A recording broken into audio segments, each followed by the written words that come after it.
Bonjour à tous et bienvenue dans cette nouvelle édition du Grand JT des Territoires. Voici les titres de ce journal. C'est l'une des mesures fortes portées par Donald Trump depuis son retour à la Maison-Blanche. Imposer une taxe douanière de 200% sur les vins, champagnes et alcools forts en provenance de la France et de l'Union européenne. TV7 a pu rencontrer les acteurs de la filière en pleine détresse, à découvrir dans cette édition. La ministre de l'Agriculture, Annie Genevard, était en visite dans la Loire la semaine dernière. Une occasion pour elle d'évoquer les défis financiers de la filière agricole, notamment sur les frais de contrôle pour les AOP. Notre partenaire TL7 dans la Loire était sur place. Fraîchement récompensés au Salon de l'Agriculture, les jus du Pays d'Hôte représentent la gastronomie auboise. Dans cette édition, Canal 32 est parti visiter le site de production de la maison Bello et découvrir les secrets de fabrication de ces jus à ne pas manquer. Enfin, les manteaux rouges des moniteurs de l'école de ski française sont des pièces très convoitées, non disponibles à l'achat, les vacanciers en raffolent. Pourtant, une monitrice a décidé de leur donner une seconde vie. Rencontre en fin d'édition proposée par nos confrères de 8 Montblanc. Je vous le disais dans les titres, c'est l'une des mesures fortes souhaitées par Donald Trump depuis son retour à la Maison-Blanche. L'instauration d'une taxe 200% sur tous les vins, champagnes et alcools importés de France et de l'Union européenne. Une situation qui inquiète grandement la filière viticole. Reportage de Tristan Lambert pour TV7, la chaîne du groupe Sud-Ouest. C'est un fou, ça n'a que s'aggraver quoi. Donald Trump fait encore parler de lui. 200%, c'est la taxe que le chef d'État souhaite instaurer si l'Union européenne ne fait pas machine arrière sur la taxation du whisky américain. De quoi inquiéter les professionnels. C'est un coup de massue supplémentaire. Vous savez, quand dans des moments difficiles, vous essayez de trouver les bons lieux, les bons moments, que ces salons leur permettent de consolider leurs réseaux commerciaux, mais qu'une partie de votre distribution, pour plus de 30% d'entre eux, se fait à l'export et que ces volumes-là risquent d'être amputés par l'effet de la taxe, forcément ça les inquiète. Alors que l'an dernier, le secteur n'a pas été épargné par les conditions climatiques qui ont engendré la plus faible récolte en 100 ans, ce scénario serait une catastrophe pour les 2000 viticulteurs girondins. Bordeaux, aujourd'hui, c'est 33 millions de bouteilles, ou il y a peu 33 millions de bouteilles exportées pour 350 millions d'euros de chiffre d'affaires. Trump est dans ce qu'il sait faire de mieux, c'est-à-dire négocier.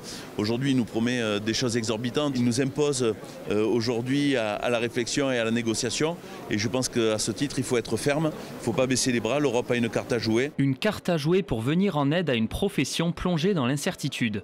Suite au retour de Donald Trump à la Maison-Blanche, Vincent Plantade est contraint de mettre à l'arrêt ses projets d'exportation. Je vendais du vin avec un négociant aux États-Unis il y a quelques années, sauf que je n'avais pas assez de volume, donc on a dû arrêter de vendre du vin là-bas. Et là, en fait, il m'a recontacté cette année pour 2 grosses brasseries à New York et à Baltimore. Donc les vins plaisent. Et là, en fait, c'est en stand-by parce qu'on ne sait pas à quelle sauce on va être mangé. Pour la France, les États-Unis représentent le premier marché à l'international sur les vins. Les ventes y ont progressé de 5% en 2024, atteignant 3,8 milliards d'euros. Cette semaine, Manuel Valls, le ministre des Outre-mer, s'est rendu en Martinique. L'occasion pour lui d'évoquer la vie chère sur l'île et la transformation économique en perspective. Écoutons le ministre au micro de Via ATV Martinique sur place. 2 grandes priorités, c'est-à-dire la lutte évidemment contre la vie chère, mais qui n'est pas... qui ne peut pas être déliée, mise de côté par rapport au projet économique. Parce que pour dépasser la problématique de la vie chère, qui est une réalité, il faut une transformation de l'économie. Et les projets qui sont portés sur les ports ou sur les questions d'emploi et d'insertion par la collectivité doivent être examinés avec le plus grand intérêt et soutenus par l'État. Et l'autre grand sujet, c'est la lutte contre le narcotrafic, qui menace de déstabiliser les sociétés antillaises, et donc la Martinique, bien évidemment, et ce qui nécessite une prise de conscience de tous, les élus, bien évidemment, l'État, qui doit s'engager encore davantage sur ce sujet. C'est une priorité nationale désormais. Politique toujours, la ministre de l'Agriculture Annie Genevard était en visite dans la Loire la semaine dernière.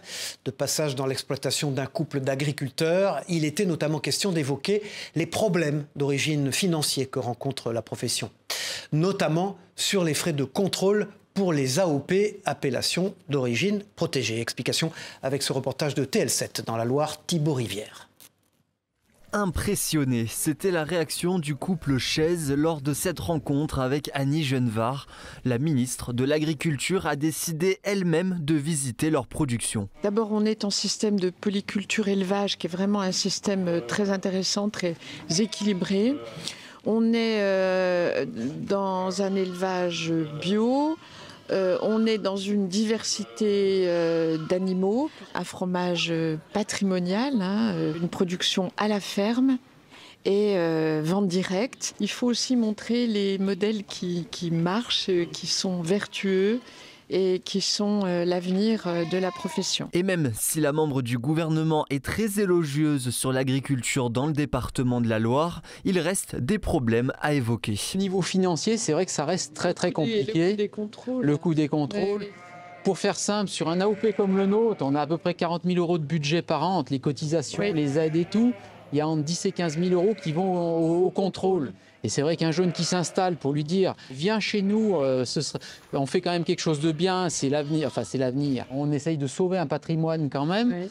Et c'est vrai que ça reste compliqué parce qu'aujourd'hui, les conseils d'administration, on se réunit, c'est pour essayer de trouver une solution pour boucler le budget. Concrètement, chaque producteur paye les contrôles pour rester dans leur AOP et ils aimeraient que ça soit l'État de le prendre en charge. Le rendez-vous est pris pour le futur. La ministre est ensuite allée dans un lycée agricole et chez un arboriculteur de pommes au Bessay dans le Pilat. C'est un paradoxe saisissant en Corse. Si la région demeure comme l'une des plus sûres du pays, avec un faible taux de délinquance quotidien, le crime organisé reste cependant très présent sur l'île. La lutte contre le grand banditisme et la circulation d'armes sont devenus un enjeu majeur pour les autorités. Écoutons Jean-Philippe Navarre, procureur de la République de Bastia, au micro de Télépaésé sur place. Deux choses à savoir lorsque, effectivement, on connaît la Corse judiciairement, c'est ce paradoxe entre, d'un côté, première chose, un niveau de la délinquance de droit commun qui est relativement maîtrisé, peu d'insécurité publique, et d'un autre côté, malheureusement, une criminalité organisée qui s'exprime beaucoup plus facilement qu'elle ne s'exprime sur l'ensemble du territoire national. Et dans ce contexte-là, les deux grandes priorités qui doivent être conduites, menées, sont d'une part la lutte contre les trafics de produits stupéfiants et d'autre part la prévention de toutes les formes d'atteinte aux personnes, qu'il s'agisse des homicides naturellement, mais aussi de toutes les formes d'extorsion ou de violence qui peuvent être parfois commises sur le département. Entrée en vigueur depuis 2017, les vignettes critères permettent de classifier les véhicules en fonction de leur niveau de pollution. Plus d'une quarantaine de villes dans le pays ont adopté cette réglementation. Cependant, ce dispositif pose problème pour les usagers habitant hors des villes concernées. Notre partenaire Via Occitanie a voulu comprendre la situation. Justine Barrault. Habitant dans une commune près d'Alès, hors zone de faible émission dit ZFE, Chloé n'a pas d'obligation d'avoir une vignette critère sur son véhicule. Mais pour rendre visite à son père vivant sur la métropole de Montpellier, elle n'est pas en règle et s'expose à une amende.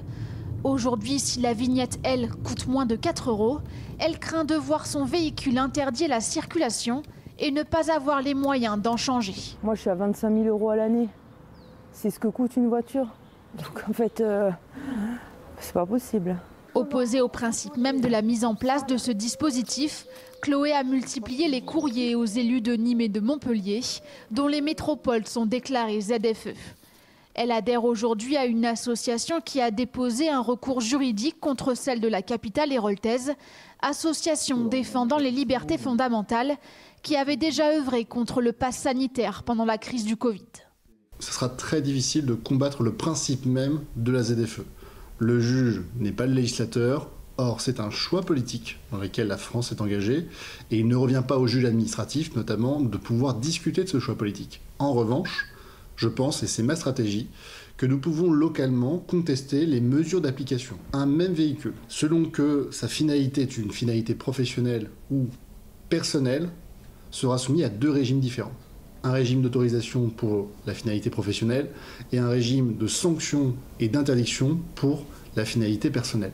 On a donc clairement une discrimination qui est instaurée et qui, à mon sens, est contraire à l'égalité devant la loi. À Montpellier, selon la métropole, aucune verbalisation n'a été effectuée depuis la mise en œuvre du dispositif en 2022, défendant une ZFE pédagogique.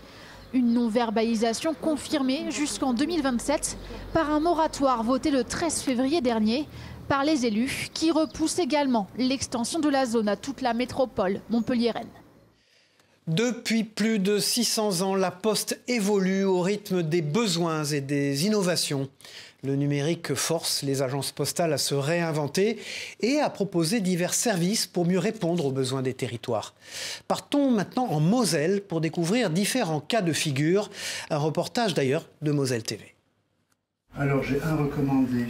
Dans ce bureau de poste, peu importe la demande, une seule personne se charge du travail. Et du coup on est à 28,42 €. Un effectif réduit car les clients sont de moins en moins nombreux. On a perdu une dizaine de pourcents de passages à peu près tous les ans. Donc voilà, aujourd'hui on est à 65 visites jour. Je pense qu'il y a 5 ans on devait être à un peu plus de 100 visites jour. Et dans certaines communes, ces bureaux ne sont plus seulement de simples agences postales.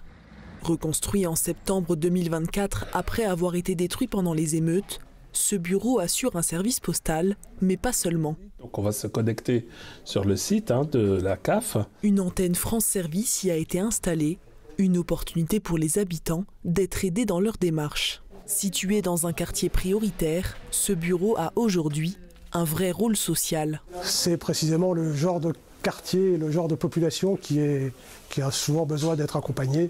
Donc là, on est typiquement dans les missions plus sociétales de la Poste. Ici, pas de bureau de poste.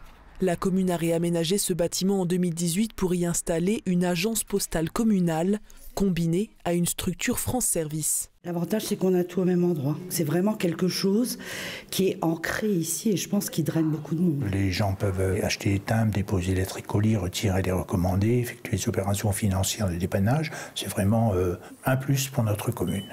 Des bureaux qui se modifient et se diversifient pour mieux répondre aux besoins des territoires. Nous travaillons en concertation avec les municipalités pour adapter la présence postale, la faire évoluer et faire en sorte qu'elle puisse répondre aux besoins de la population, de nos clients.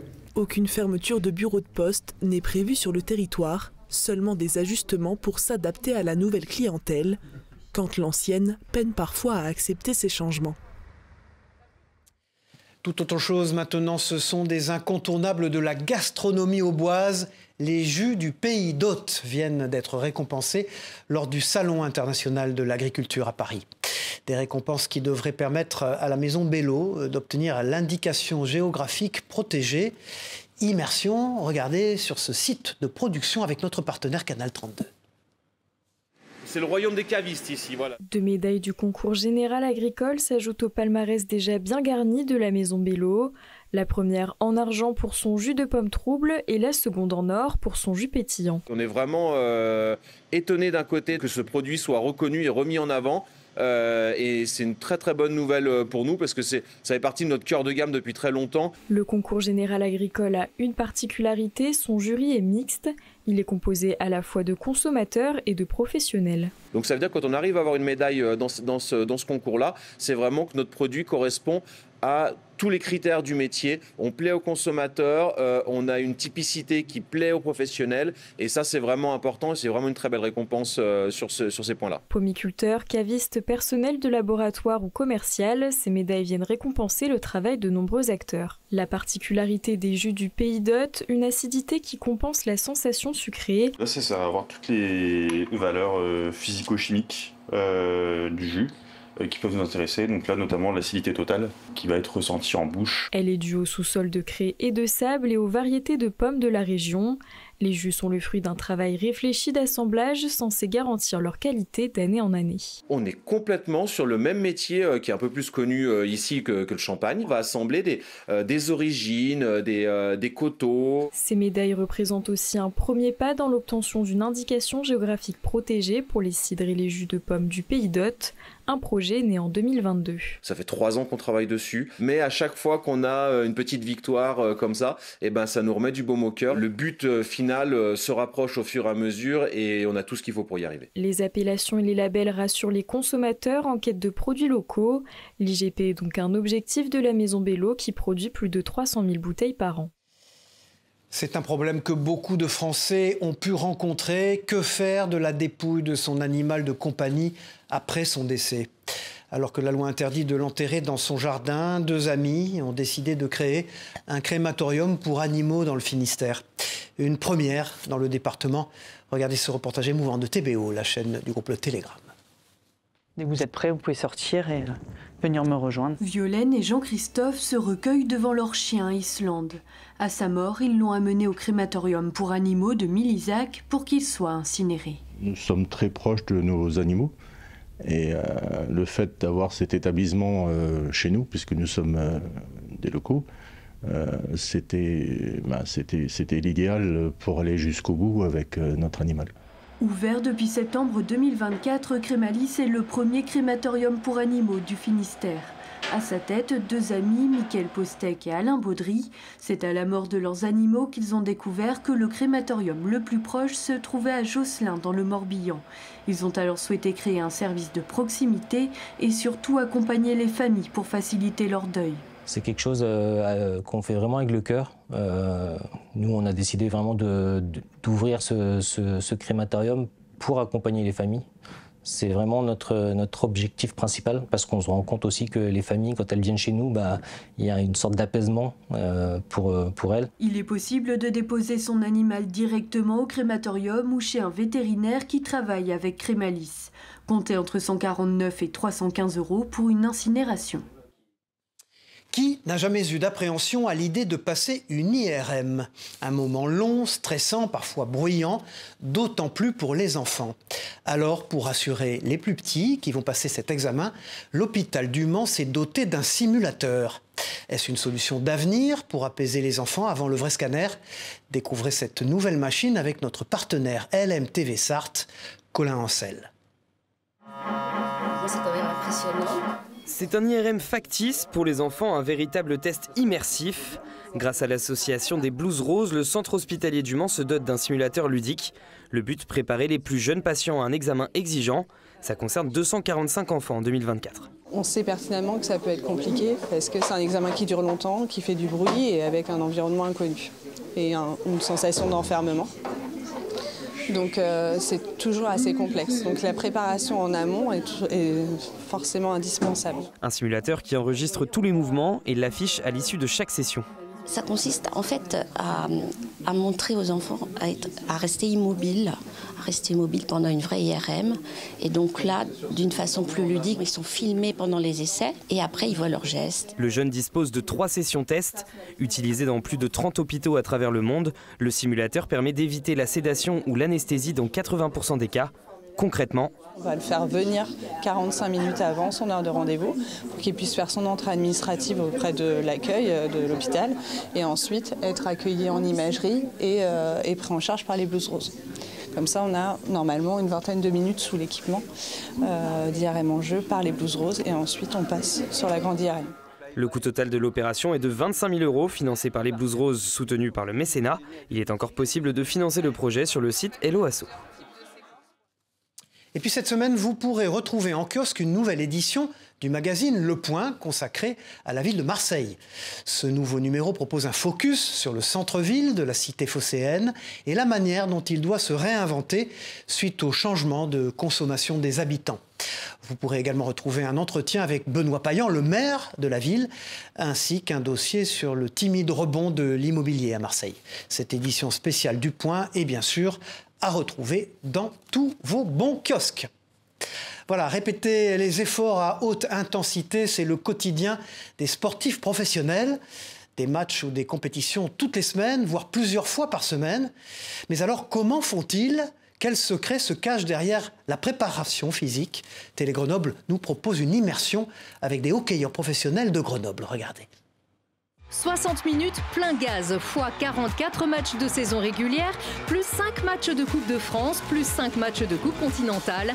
Pendant 8 mois, sans arrêt, les brûleurs de loups défient les lois de l'intensité sur leur glace et au fil des trajets vers l'autre bout de la France et de l'Europe.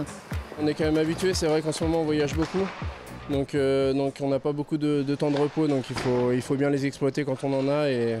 Et oui, c'est sûr que physiquement, c'est pas évident, mais on est prêt. Le hockey sur glace ne ménage ni les emplois du temps, ni les organismes. Et parce que leur équipement n'en fait pas des super-héros, il faut chercher autrement les super-pouvoirs. Cultiver la condition physique, préserver le mental et préserver la blessure, une équation à poser et à résoudre chaque semaine par le staff sportif et médical. C'est hyper physique entre les chocs, l'intensité des matchs et en fait aussi le peu de temps de récup qu'il y a avec les déplacements dans le bus. Donc il faut faire en sorte qu'il y ait des jours vraiment axés sur le repos et des jours axés sur la performance. Et ces jours-là, les joueurs sont parfois convoqués dès l'aube avec une séance de 45 minutes de musculation dans le but d'activer leur qualité physique avant l'entraînement de la glace de la matinée. Et pour un jeu aussi complet, il faut travailler toute la panoplie. C'est hyper complet, essentiellement de la force et de la puissance dans le bas du corps, de la masse musculaire en haut du corps pour accepter les chocs, on va dire, et du cardio, de l'endurance pour retenir tous les matchs. Dur mais sacrément efficace. Après avoir survolé la saison régulière, les brûleurs affichent complet pour les playoffs. L'infirmerie est vide, si ce n'est visité ça et là pour des petits bobos, apaisés par un staff aux petits soins.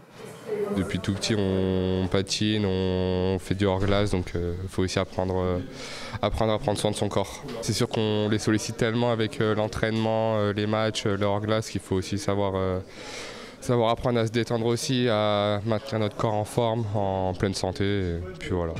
Alors on touche du bois ou pas, le physique ne doit donc rien au hasard ni aux superstitions, des actes plutôt que des mots. Cette semaine, c'était Jean-Noël Barrot qui était l'invité de Face au territoire sur TV5 Monde avec la presse quotidienne régionale. Le ministre des Affaires étrangères a répondu aux questions de nos partenaires. Écoutez ce qu'a dit de très important le ministre des Affaires étrangères. Qu'est-ce que vous allez faire en Côte d'Or Vous partez à Singapour, Pékin la semaine prochaine et vous êtes en Côte d'Or demain. Bien, je vais rencontrer les Dijonnaises et les Dijonnais pour leur mettre les cartes en main. Parce que les affaires étrangères, c'est l'affaire de toutes et tous. Peut-être que jamais, dans notre histoire récente, les affaires étrangères n'ont eu autant d'impact sur la vie quotidienne, sur la vie de nos territoires. Et donc l'objectif, c'est bien, dans un moment où on voudrait opposer aux consciences la loi du plus fort et un retour de la violence, eh bien, les armes de l'esprit. Et c'est tout l'objet des rencontres que j'aurai demain avec les élus engagés dans la coopération, dans les jumelages, avec les étudiants de Sciences Po ou encore avec les lecteurs de la presse quotidienne régionale. Partons maintenant en Ille-et-Vilaine. Une route départementale y a été fermée pendant 2 semaines pour une raison tout à fait insolite. En période de migration prénuptiale, les crapauds traversent cette route pour déposer leurs œufs dans une zone humide. Malheureusement, nombreux d'entre eux sont écrasés. Écoutons Ingrid Pavard, ingénieure territoriale à la tête de cette très bonne initiative au micro de TV Rennes. En période vraiment de pic migratoire, des dizaines, voire presque une centaine de cadavres qui avaient été observés sur cette route-là. Je pense que ça a permis déjà de sensibiliser les gens, les habitants, les gens qui utilisent cet itinéraire. Et puis ça, j'espère, permis de sauver aussi quelques amphibiens. Qui n'a jamais rêvé de posséder une veste de l'école de ski française? Ces célèbres manteaux rouges que portent les moniteurs de ski sont très plébiscités par les vacanciers, mais ne sont malheureusement pas en vente. Ces tuniques rouges sont changées tous les 2 ans. Alors une monitrice a décidé de leur donner une seconde vie. Regardez ce reportage de 8 Mont-Blanc, Jules Demeure. Dans la station d'Albier-Montrond en Savoie, quand Zoé Pellissier n'est pas sur les skis, c'est à une toute autre pratique qu'elle s'adonne dans le garage de ses parents. Zoé a lancé en 2022, 3e manche, sa marque de recyclage et d'upcycling des tenues des moniteurs de ski. Car les tuniques rouges sont renouvelées tous les 2 ans et ne peuvent être ni vendues ni données. Mais pour la monitrice, pas de gaspillage. Chaque veste usagée n'est que le point de départ d'une future création. Donc là, des doudounes, on peut vraiment faire des grands sacs et des coussins avec. Et après, avec les capuches, ça, on les réutilise pour faire des bananes. Elle s'est aussi attaquée depuis peu au recyclage d'une autre matière bien connue des skieurs. Ça, c'est les bâches de protection des matelas qu'on retrouve sur les pistes de ski, pylônes de télésiège, canons à neige. qui sont surtout du coup rouge orangé ou orange très vif. On va venir nous mettre la partie intérieure de la bâche qui est comme neuve à l'extérieur de nos produits. Ces protections sont transformées en trousses de toilette ou en housse d'ordinateur.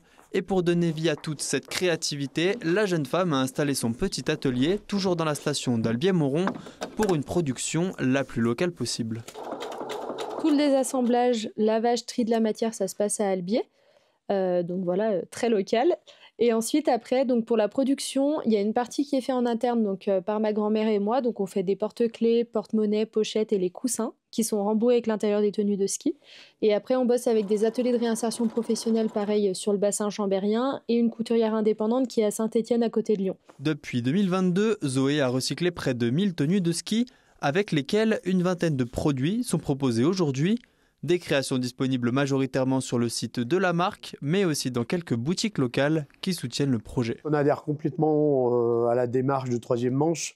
Déjà, d'une part, la démarche éco-responsable, parce qu'on est vraiment sur de l'upcycling à 100%, sur des matériaux de ski. Si plus de 1000 produits ont été vendus l'année dernière, la médiatisation récente de Troisième Manche cet hiver semble avoir marqué un tournant. Et pour répondre à la demande grandissante, c'est à plein temps que Zoé va se dévouer le reste de l'année à ses créations. Voilà, au revoir, c'est la fin de ce journal. Merci à vous de l'avoir suivi. On se retrouve très vite pour une nouvelle édition du Grand JT des Territoires. Au revoir à tous.